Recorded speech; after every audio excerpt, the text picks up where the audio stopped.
Sementara itu, Kementerian Dalam Negeri langsung menanggapi dan menolak usulan bahwa Jakarta menjadi ibu kota legislasi. Kemendagri meminta agar seluruh penyelenggara negara berada di IKN. Sekjen Kemendagri, Suhajar Diantoro bilang pihaknya menghormati usulan DPR, namun berbeda pendapat dengan usulan DPR tersebut.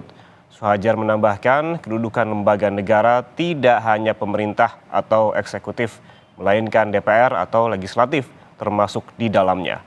Atas hal ini, pemerintah berkeinginan semua lembaga negara pindah ke IKN, meski konsepnya harus bertahap.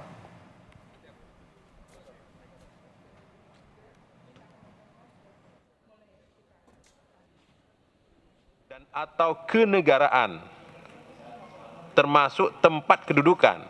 Jadi urusan pemerintahan atau kenegaraan, urusan kenegaraan, termasuk dewan ini tentunya, termasuk tempat kedudukan lembaga negara, lembaga dan organisasi lainnya yang berdasarkan ketentuan peraturan perundang-undangan berkedudukan di ibu kota negara masih tetap dapat dilaksanakan atau berkedudukan di wilayah daerah khusus Jakarta sesuai dengan tahapan yang tertuang dalam peraturan presiden.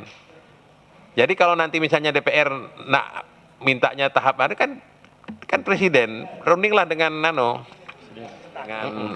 tetap menghormati pendapat kawan-kawan, namun izinkan pemerintah berbeda pendapat dalam hal ini. Kalau menurut pemerintah jangan biarkan kami saja di sana. Kita tetap harus bersama, pimpinan. Kan dalam konteks negara kesatuan, ini jadi pimpinan. Sementara